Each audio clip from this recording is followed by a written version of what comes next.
Good afternoon, Kevin. Hey, Earl. Great to see you after a little bit of a break. Oh, yeah, man. I heard you had a great vacation. Absolutely. 4th of July. We spent it where else other than Washington, D.C. I'm a Good place? fireworks nut. I love fireworks. And there is nothing like the fireworks in D.C. Oh, They man. are just mind blowing. I got to check those out myself, for real. I Yeah. hear great things about them. It's the second time we've done it, and there's nothing else like it. Yeah. We went in front of the Washington Monument, and they go off over the reflecting pool in front of the Lincoln Memorial. So we were kind of right there. There's also a huge group goes right behind the White House because the White House has a huge party, and then there's a big lawn behind that that's open to the public, so you can wait there and kind of party with the president and his people. Oh, wow. Man, you guys really We didn't do did that it. part. We were Okay. down on the lawn by the. I was there for the fireworks. Okay. I was saying, you guys were doing it real presidential this holiday. Yeah, man. Hey, speaking of fireworks, there's some fireworks in the housing industry. Yes. Yeah, definitely fireworks in the housing industry. On all levels, especially with these interest rates as of late. I think today, I think I saw it a few moments ago at 7.14. But this is a big week. Jobs reports came in, blowing everything out of the water at the end of last week. So, a few speculations out there. What are you hearing on your side? Things are volatile. Things got worse last week just because of the job reports. Employment is still strong, which is bad for inflation, which is bad for mortgage rates. But we lost a lot last week, but we're gaining some of it back today. Yes. So there's been some indicators that the inflation reports we're going to get this week are going to be better news. So we're already starting to see a recovery from what we lost last week. So ups and downs, and we really just kind of monitor things for folks. Once they are under contract, we're just watching the market, and we look for the dips and try to lock in at that point. Interestingly, Fannie Mae just released. Fannie Mae is one of the federal housing agencies. They just released their National Housing Survey, which is an indicator of consumer confidence in the housing market. And generally, they're saying that consumer confidence in housing may have plateaued.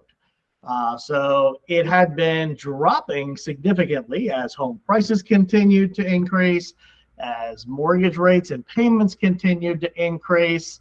But it's really kind of flattened out and plateaued, meaning a lot of people don't think it's a good time to buy a home. Only 22% of consumers ranked it as a good time to buy a home, but it's not getting worse. It's kind of people are like, okay, it is what it is. Home prices probably aren't going down anymore. Interest rates are probably going to be sticking around here for the foreseeable future. So we probably are where we are. So if we need housing, okay. It's not the best time, but it's funny.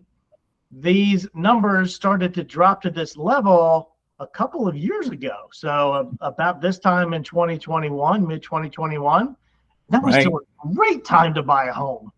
Mm-hmm. You're absolutely right, man. And that's the thing that I tell everyone that I have a discussion with.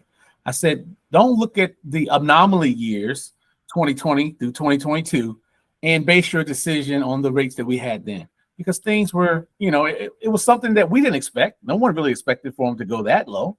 So if they could get back to the 2018, 2019, and kind of get an idea of where we are, you see we're really not that far off. Yeah, and there's still a ton of wealth in real estate. You were just talking to me earlier about an equity number.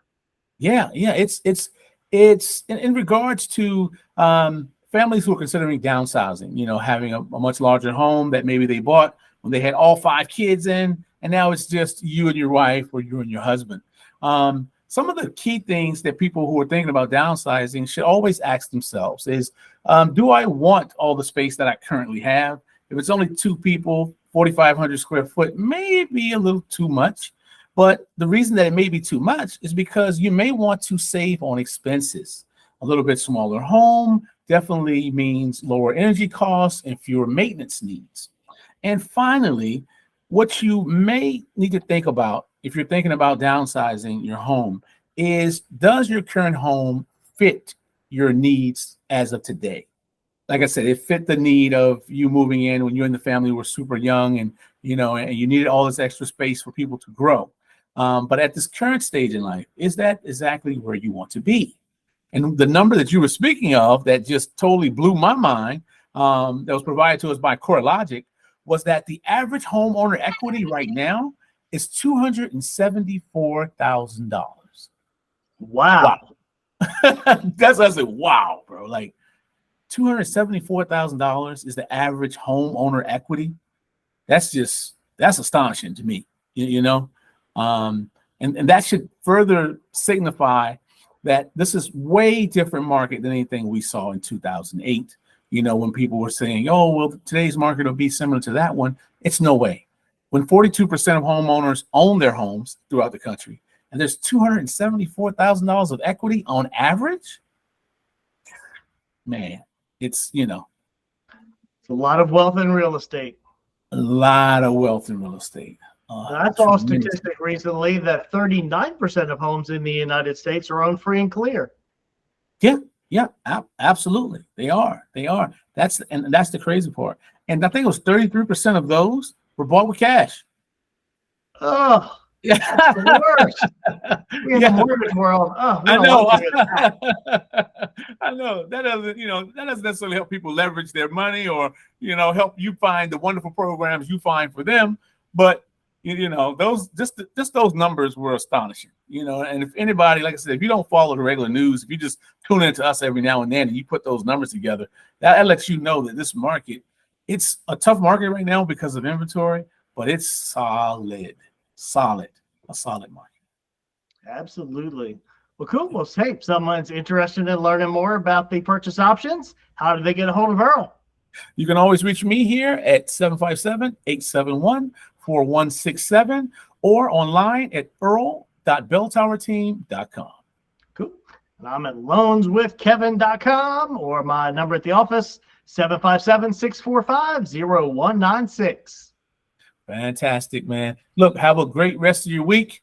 Enjoy some sun, a little bit more downtime toward the weekend, All right.